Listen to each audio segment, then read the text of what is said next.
What is Xilitla? What is Xilitla? That is that's maybe like the hardest question.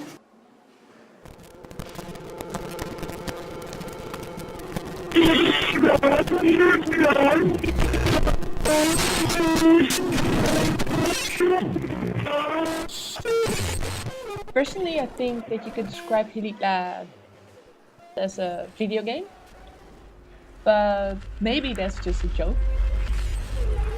Xilitla was meant as an interface to show videoscapes in.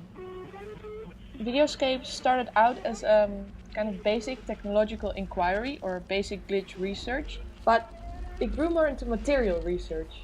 It's about the dynamic qualities that emerge from an interplay between a text and its physical artifacts, and the interpretive activities of readers and writers.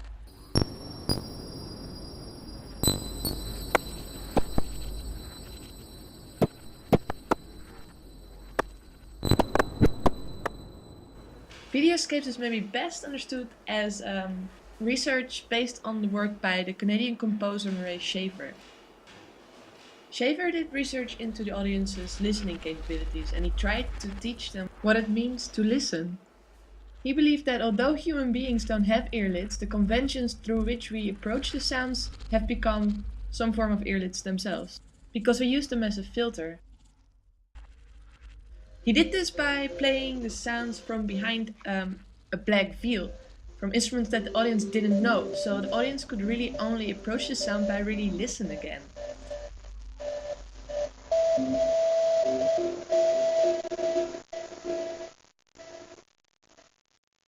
I kind of see glitch art, or the kind of audiovisual glitch art that I've made for the videoscapes, as an analogy on this practice of deep listening.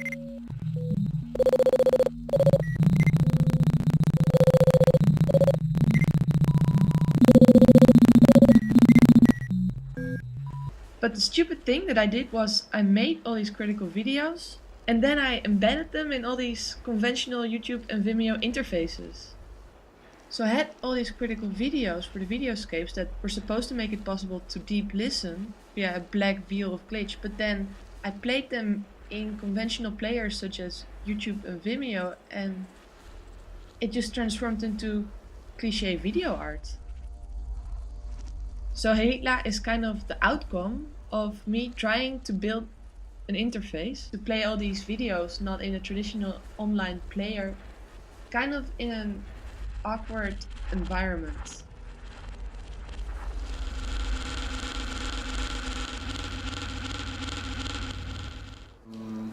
Also, it would be, I think, interesting for everybody to know about what Xilitla is, how you transformed it, you know?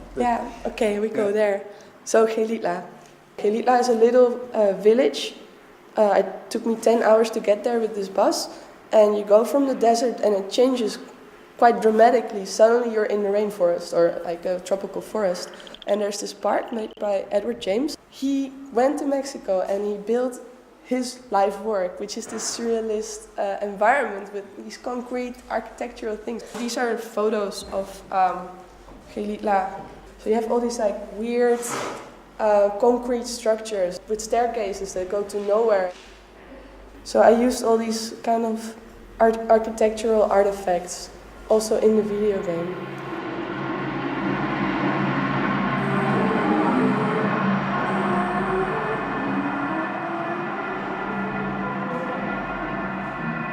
So I was interested really to see what you think about this new work being a tool or a space, having before worked more maybe with a more representative or aesthetics of representation where you were performing more a live film or you were putting out a video on the web.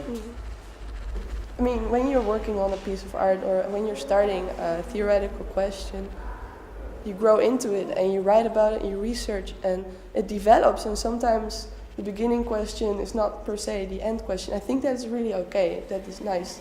But that is the background of this, and maybe I can come back to it.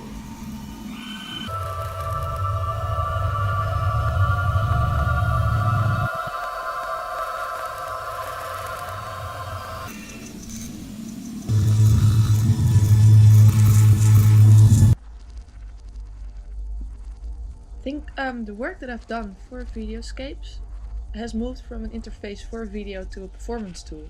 And now it's kind of a bastard. It's kind of moved into negotiating what is a video game.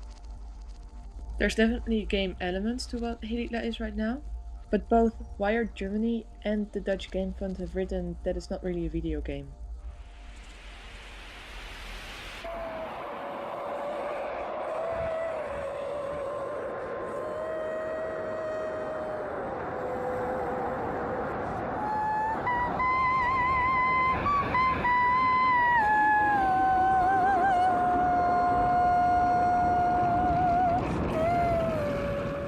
To me, kind of brings the magic back to the material of a video game. It's in between these spaces. Xilitla is beyond the resolution of a video interface. And as Wired wrote, as a video game, it's a failure.